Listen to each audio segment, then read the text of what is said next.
à tous les amis, c'est Bad et aujourd'hui on se retrouve pour la review du chapitre 137 de My Hero Academia et non pas une live reaction, une review comme j'avais dit dans ma vidéo seconde sur la Shueisha. Je ne ferai pas de réaction live pour My Hero Academia. Et je veux dire sauf pour les chapitres ultra badass, mais si je sais qu'ils sont ultra badass, bah du coup je vais pas faire de live reaction parce que je serai déjà au courant, donc bon. Donc dans ce chapitre, on apprend que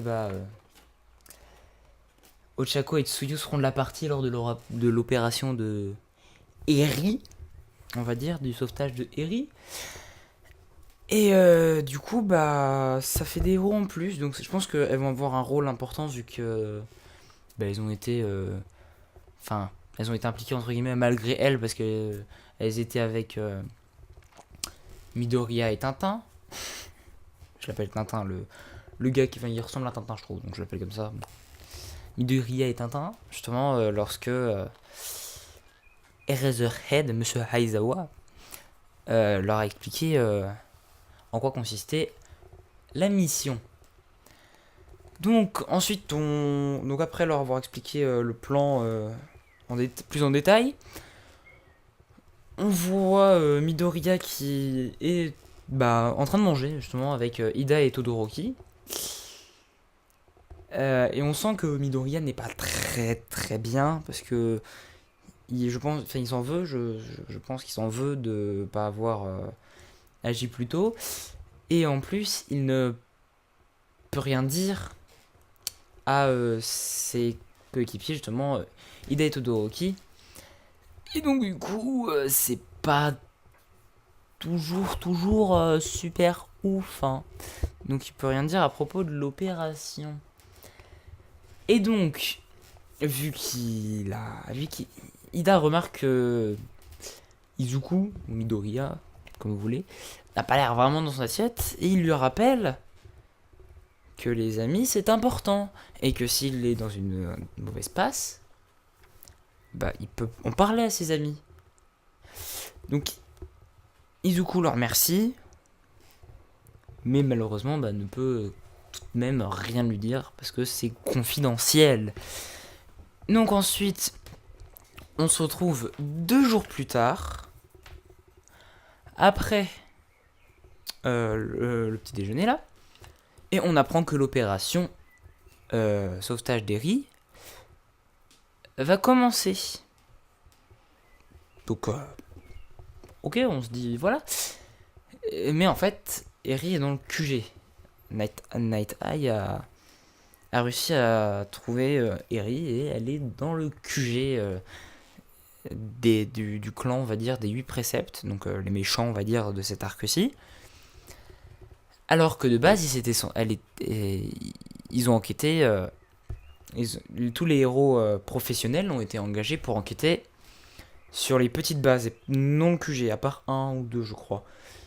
Et donc voilà, et donc bien sûr, il y en a qui s'énervent parce qu'ils disent ça servit à rien, quoi. Tout ce qu'on a fait, je veux dire, comme quoi, merde. Comme enquête, on va dire. Donc c'est ce qu'ils disent, quoi, ça leur sert à rien. Et en fait, comment il l'a vu ? C'est tout ce con, en fait. En allant dans un magasin de jouets, il a croisé quelqu'un qui voulait acheter un jouet pour fille. Et le problème, c'est qu'il l'avait mal prononcé. Il l'a prononcé de la façon, mais genre il y a 10 ou 15 ans, de comment ça se prononçait.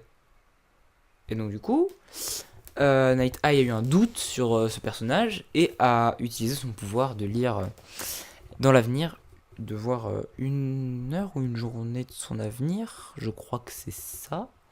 Ou c'est voir dans son passé, je ne sais plus trop. Enfin, il voit soit dans le futur de la personne, soit dans le passé, je crois. Et il s'est rendu compte, justement, c'était un des ravisseurs de Eri et qu'il était au QG de ces fameux préceptes. Donc après ça, certains héros font entre guillemets la gueule parce que tout ce qu'ils ont fait ça servait à rien parce qu'elle était finalement au QG alors qu'ils pensaient qu'elle n'y serait pas. Mais donc du coup on a une image bien badass après où on voit Tsuyu, Ochako, Tintin, Midoriya, Aizawa, le mec faucon là. Pas Fugikage mais l'autre. Enfin les trois plus forts de l'académie quoi. Tintin, le mec faucon et la meuf chelou. Là, je sais plus ce que c'est son pouvoir. On voit aussi Fatman là, le gros. Donc voilà, et franchement, c'était bien. Et puis oui, il y a aussi le gars qui se transforme sa peau en roche, je crois. Donc c'est une image assez bien badass. Et puis à la fin, je ne sais pas à qui il parle, j'ai peut-être ma petite idée. On voit le chef des 8 préceptes qui dit « Vous vous êtes décidé ». Donc on pourrait se dire qu'il parle aux héros, mais les héros ne sont pas au même endroit, à moins qu'il ait un pouvoir de devin, mais ça m'étonnerait. Je pense plutôt qu'il parle à... vous savez le gars avec les mains, là, qui quand il touche quelque chose, ça s'effrite. Je pense qu'il parle à eux parce qu'il leur avait déjà proposé une alliance, si je ne me trompe pas. Et ces derniers avaient dû refuser ou avaient dit il nous faut du temps pour réfléchir. Donc je pense que c'est eux. Donc c'est à peu près tout pour ce chapitre qui est bien, qui va lancer justement le sauvetage d'Eri, la mission pour sauver cette petite fille.